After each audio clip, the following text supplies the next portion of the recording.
They say some forests grow from bone, that the trees in places like Shadowpine Hollow don't drink water but memory, and tonight, those memories stir like wolves in their sleep.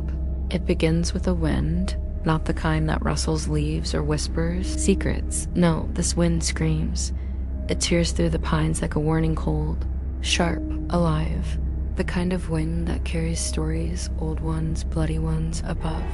The moon rises bloated and red, as if the sky itself has been wounded. Clouds retreat from its glow like prey from a predator, and there, under that gory halo, the hollow breathes again. At the center of the forest, there is a clearing no one speaks of anymore.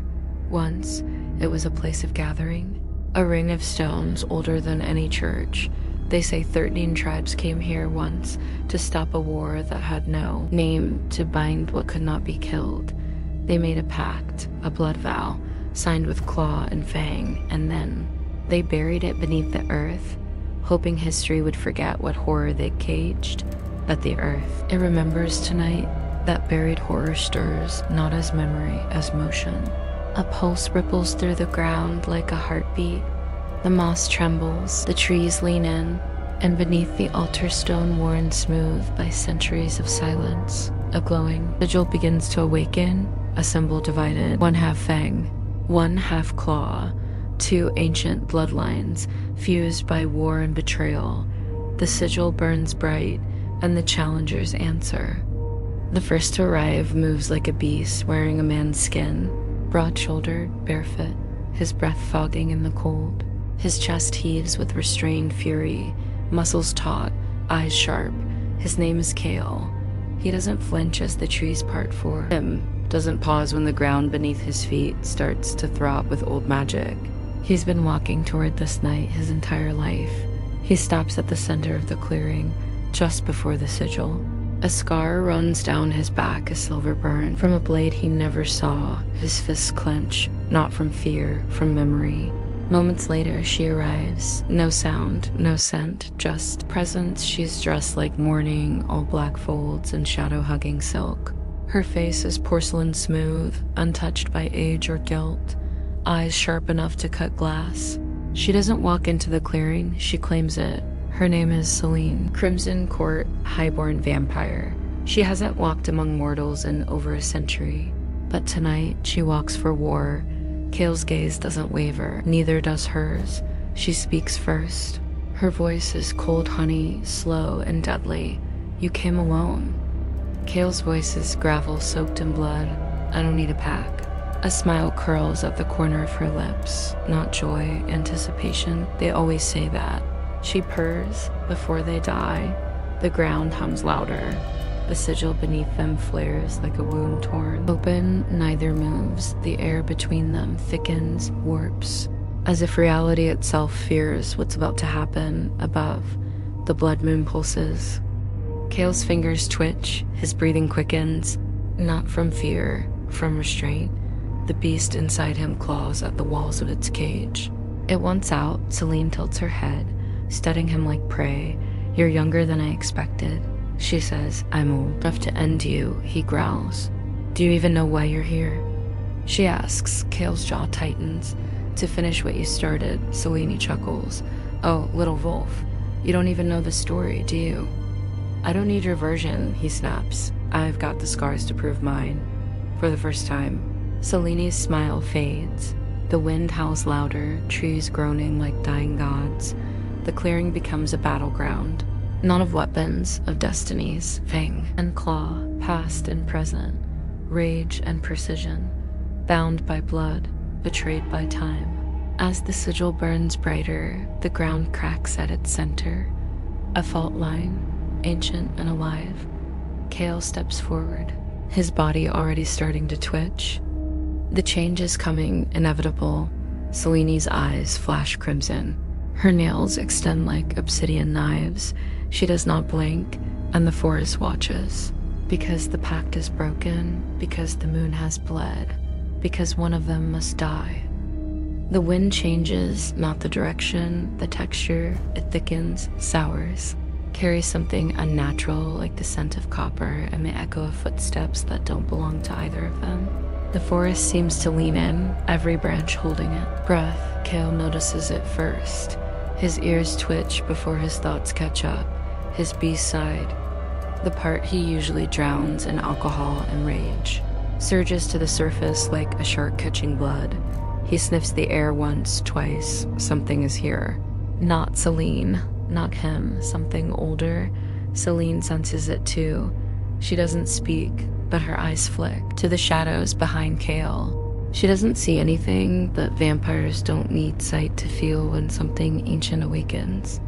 The sigil below them pulses again. A ripple spreads outward like blood across silk, sinking into the dirt, the roots, the marrow of the hollow. Kale steps back from the center. Celine doesn't move. He studies her. You feel that? She nods, slowly. The pact is unraveling. What pact? He asks. Celine's eyes shift just slightly. A shadow of guilt flickers across her perfect face, but it vanishes before it can rot her calm. Your ancestors and mine, she says. They made a deal to keep the hollow buried.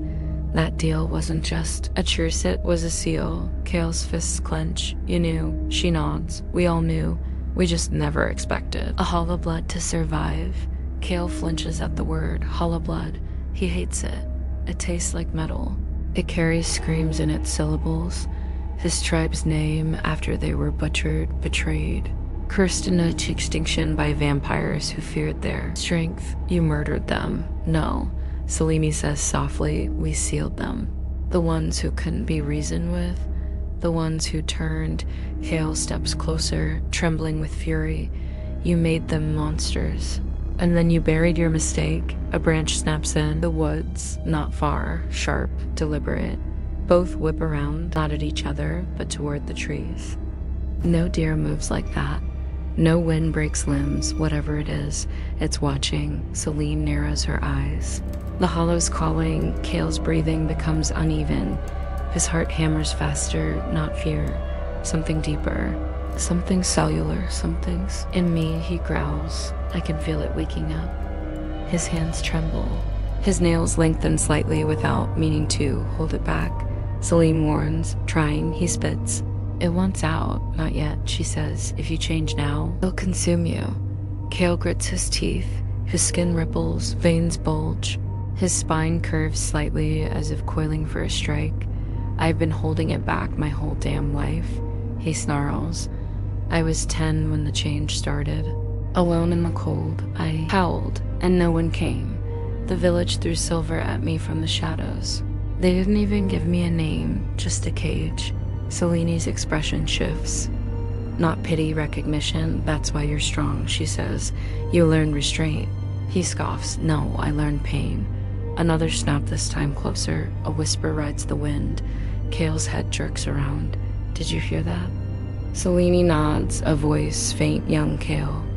He freezes. No one calls him by name. Not in that tone, not in that pitch. It was a girl's voice, familiar, impossible. He swallows. That can't be. You heard her too. Celine asks. Kale's eyes are wide now, unblinking. That was my sister, Celine. Go still. Your sister died during the calling. I buried her myself, Kale says. But that voice. Another whisper, closer, Kale. Come back.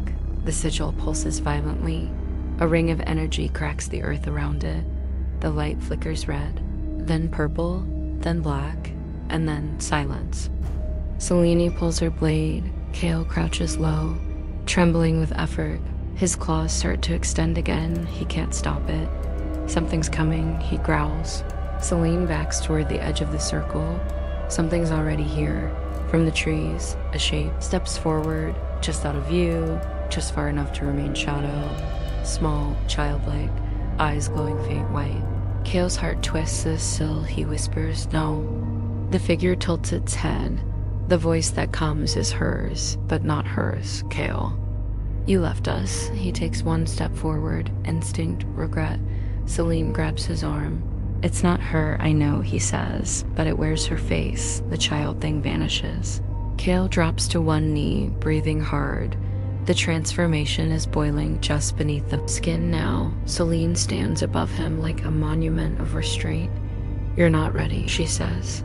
Kale's voice shakes. I'm never ready. I just survive. The wind dies again. The sigil goes dark. And in that sudden silence, a truth settles. They're not just fighting each other. Something else is waking, something watching, something waiting for one of them to break. Kale's chest heaves. The forest feels like it's breathing with him. Inhale, exhale, deeper, darker. His skin twitches with every gust of wind. It's not his anymore. It belongs to the thing beneath. Selene watches him carefully, not out of pity, not even fear, strategy. She knows when something's about to snap. Breathe slower, she says. You'll rip yourself apart. Kale grits his teeth. His eyes are no longer brown, they're molten gold, flickering like candlelight. Trapped behind bone, he tries to stand. His legs don't listen. His claws are halfway out. His jaw begins to elongate. I can't, he rasps. You must, Selene hisses. The hollow wants you to change before you're ready. Kale's voice drops into a growl. Then maybe I should give it what it wants. A howl rips. Through the trees, not his, not hers. Low, guttural, wrong. Kale's eyes snap toward the sound. Selene goes rigid. That wasn't an echo. It was an invitation. From the edge of the clearing, shadows move, fast, slithering between trunks and stones. Dozens of shapes, hunched and inhuman, watching, waiting, not wolves, Selene says. Not vampires, Kale shudders. Hollowburn, the cursed progeny of both bloodlines, abominations created during the First War, supposedly wiped out, supposedly sealed. Beneath the forest, the sigil had been their prison. Now it pulses again, a beacon, a welcome mat. Kale's control shatters, his spine arches, his arms convulse. He screams as bones rearrange, shoulders cracking, ribcage expanding. Skin tearing at the seams to make room for what he really is. His fingernails rip free, replaced by jagged claws.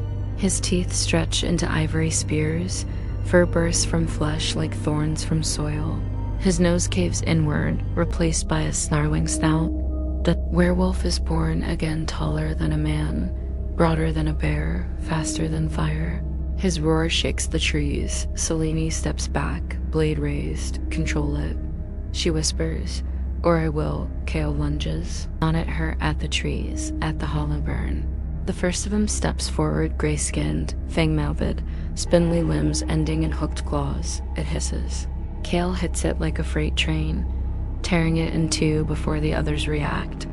Blood sprays. Across moss and bark, the pack shrieks in unison. Selene leaps into the fray. She moves like a phantom, slicing necks and severing limbs before her feet touch ground. Her blade hums, a silver whisper through smoke. Kale tears into flesh like it owes him something. 3 creatures fall before they touch him. A 4th leaps onto his back. He slams himself against a tree until it cracks like glass. Another Hollowburn, smaller, with a child's laugh and rows of needle teeth, dives for Selene's throat. She catches it mid-air, stabs it through the heart, and flings its body into the flames, now creeping along the clearing's edge. They fight together without words, not allies, not enemies. Just monsters with a mutual hate for interruption. Kale spins, blood-drenched, panting. His fur is matted, his eyes blaze. Selene lands beside him, silent, her blade smoking. Dozens lie, dead, but not all. The biggest one steps forward, taller than Kale, pale as moonlight, with no eyes, just black pits. Its chest is marked with the same sigil, fang and clawbutt twisted. Corrupted, Selene whispers the Hollow King. Kale growls low. The king lunges. Kale meets it, mid-air claws out, jaws wide. They clash like gods. Selene races forward, joining the storm. Her blade slashes the beast's leg. It doesn't flinch yet. Kicks her with such force she crashes into a tree, shattering bark and dropping to the forest floor. Kale roars. The king grabs his throat. For a moment, it looks like Kale might die. The creature lifts him off the ground, snarling, venom dripping from its gaping maw, and then Kale stops struggling. He stares into the thing's eyeless face and smiles. His claws glow red. The sigil on his shoulder flares like a flare thrown into oil. He punches through the Hollow King's chest. The monster doesn't scream, it collapses into ash. The remaining Hollowburns scatter howling, shrieking, crawling back into the dark. Kale drops to one knee. Blood pours from his chest, his arms, his side. Celine limps toward him. Her jaw is fractured, her eyes burn. You almost lost yourself, she says. Kale doesn't respond. He can't. He's halfway between man and wolf. Caught in the limbo of transformation, his breathing ragged, his thoughts fractured. She kneels beside him. You fought well, she says. Too well, Kale coughs. They were waiting for us, Celine nods. The Hollow doesn't forget, it waits. Then we gave it a show. He groans. She stares at the broken sigil in the earth, still smoldering. This isn't the end, she whispers. This was just the invitation. Kale lifts his head. To what? Celine looks at him, to the real battle. The clearing is a battlefield of smoke and silence. Ash floats like dead snow. The trees no longer whisper, they watch. Hollow-eyed and breathless, Kale lies on one elbow, ribs fractured, skin steaming as his body shifts slowly back toward human. The beast retreats, unwillingly. His hands are still clawed, but smaller. His voice raspy, exhausted. Celine leans against a broken monolith. Her blade snapped at the hilt, her lips split. Even vampires bleed when the blood moon rises this high. Between them, the earth still pulses faintly. The sigil is cracked, but alive. It glows with stubborn defiance, like a dying star refusing to dim. Kale speaks first. What was that thing? Celine doesn't answer immediately. Her eyes are fixed on the ruin beneath them. The symbols, the carvings. She finally whispers, a memory. Given teeth, he growls. Not good enough, Celine sighs. Not from fatigue, vampires don't tire. From weariness, of another kind. A weight that's been coiled inside her like a serpent, waiting to uncoil. That thing was born the night your bloodline was betrayed. Kale freezes, she continues. There was a war centuries ago, before humans charted this land. Before the Hollow was even called that, werewolves and vampires weren't enemies yet. They were allied, barely. You hunted, we ruled. It worked until one of your own turned. Kale's hands curl into fists. You mean my ancestor? Yes, Celine says. His name was Wrath. He was powerful, too powerful. He discovered a ritual buried in Druid stone, something that could bind bloodlines, force them into balance, unity. And you didn't like that, Kale growls. Celine nods slowly.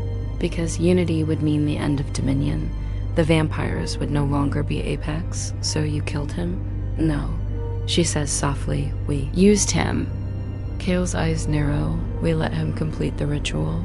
Let him bleed the Hollow into existence. And then when the pact was signed and the glyphs sealed, we turned on him. Buried the circle, slaughtered his pact. We erased the evidence, buried the truth. Kale stands, swaying. My people were betrayed to protect your power.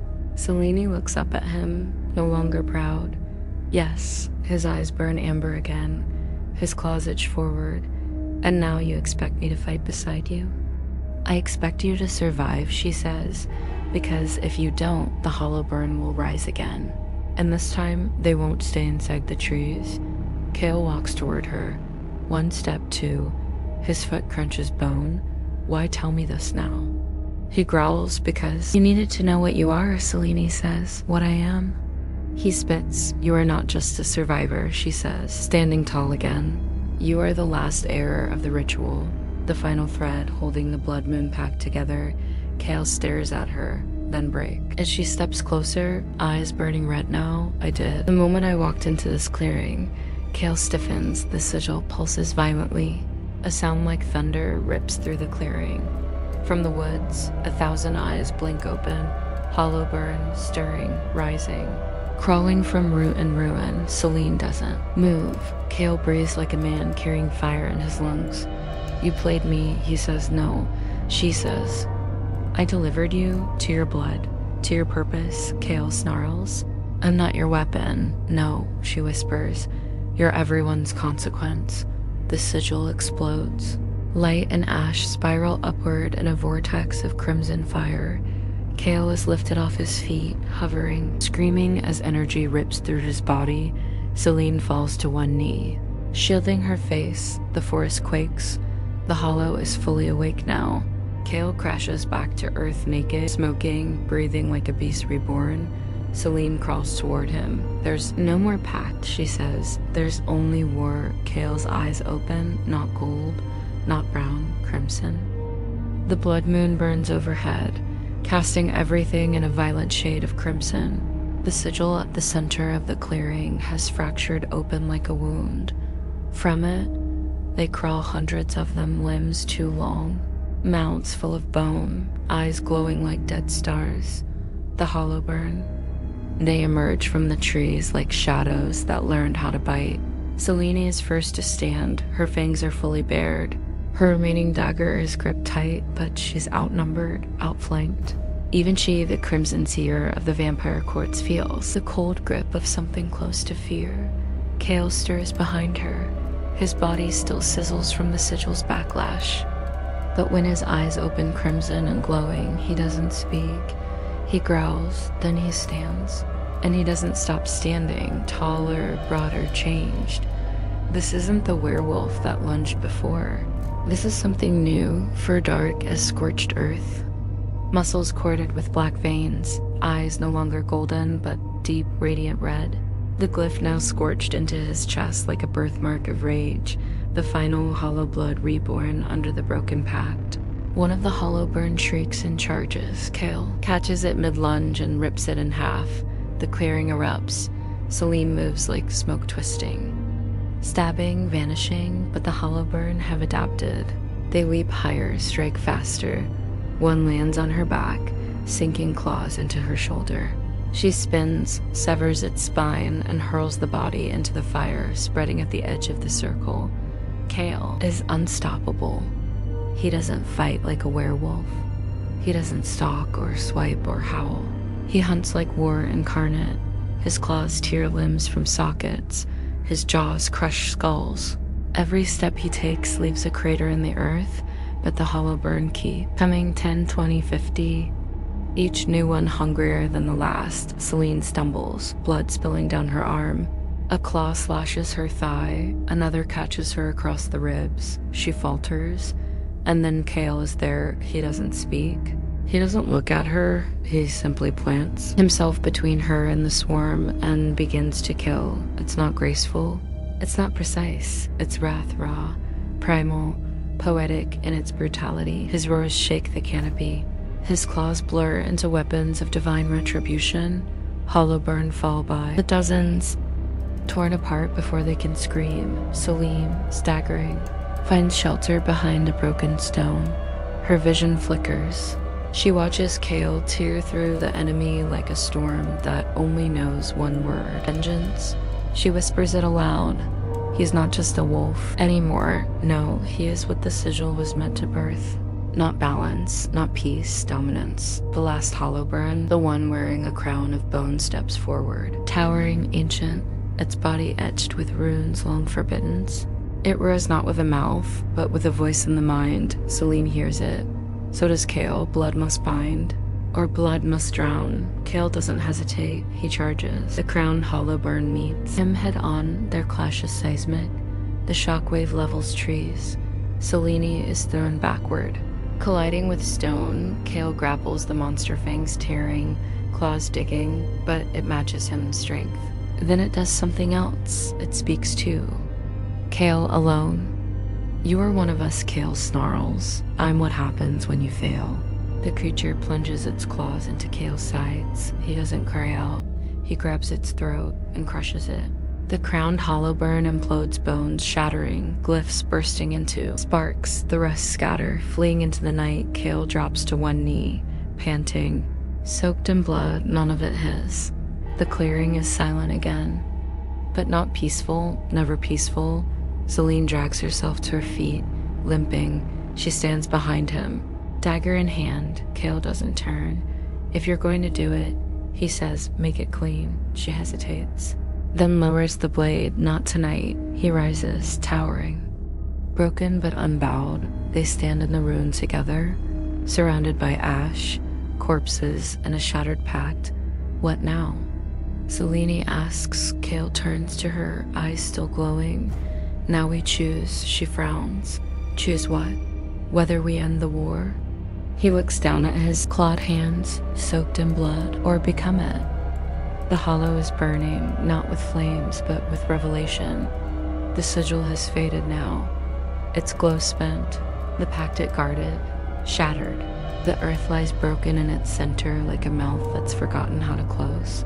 Kale stands tall, breathing deep, his fur dark with blood, his claws trembling with the aftershock of too much power. Behind him, the last hollow burn vanish into the trees, dissolving like dreams at sunrise. He stares at the edge of the circle, where the forest begins again. But there's no more path forward, no trail, no destiny, only decision. Selene approaches, limping, her cloak torn, her skin splotched with drying blood. Her fangs are retracted, her pride buried beneath the weight of something heavier.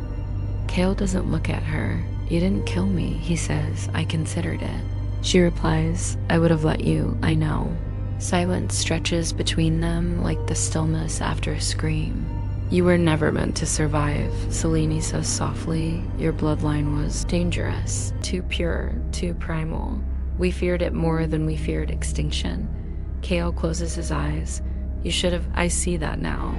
She reaches into her cloak and removes something small, bound in aged leather, its edges frayed with time. A book. She hands it to him. Kale eyes it, suspicious. What is this? His journal, she says. Reth, your ancestor, he wrote everything before the pact. Kale flips it open. Pages bleed old ink and older truth.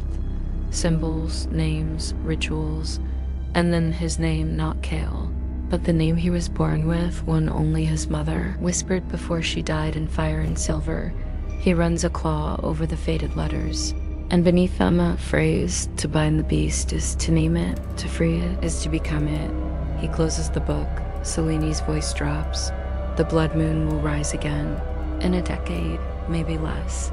The hollow burn will remember what happened here. So will we, Kale nods. There's more of you, he says, always. She replies, and more. Of you too, more wolves, cursed, hiding, waiting. He breathes deep.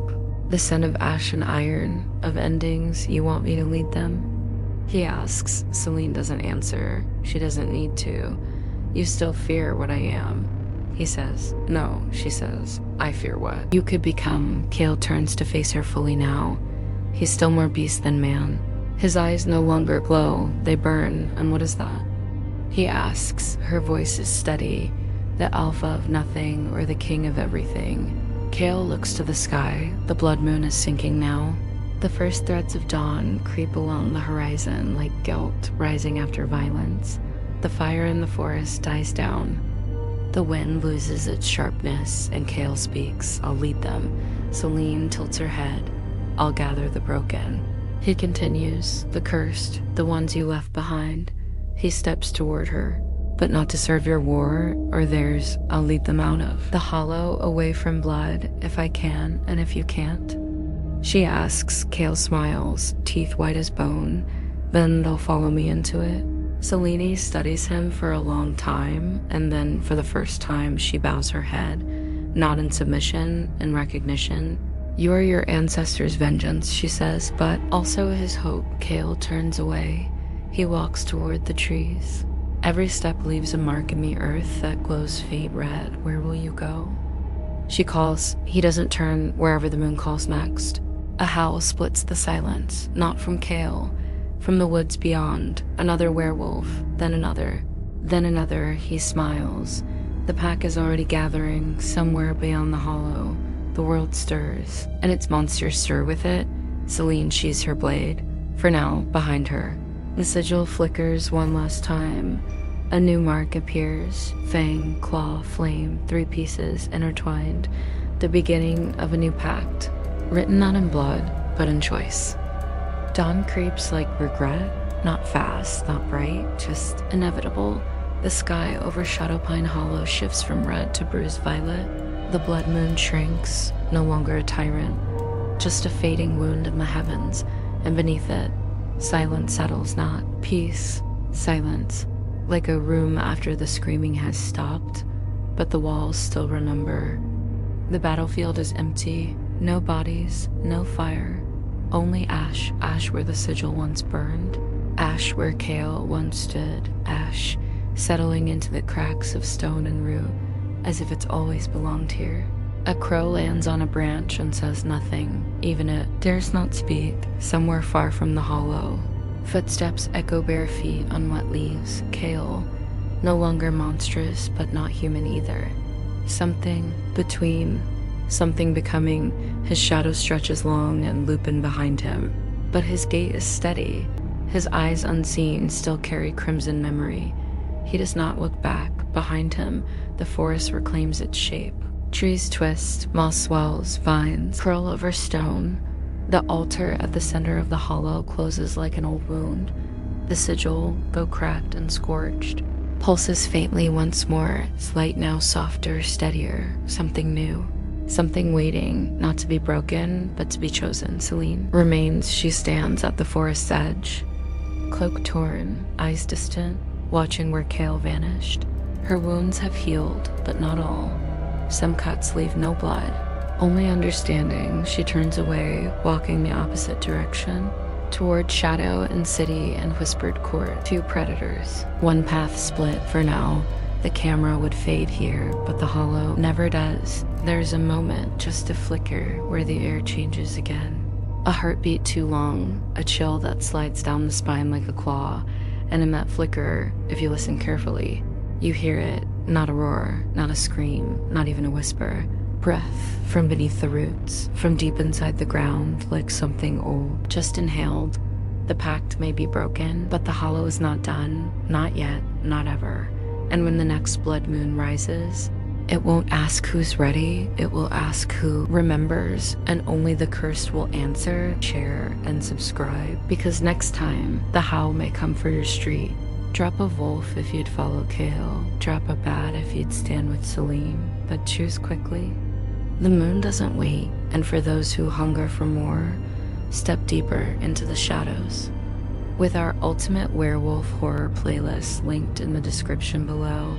In the world of horror, the scariest things happen when you least expect them, and trust me, you don't want to be left in the dark. Welcome to the darkness.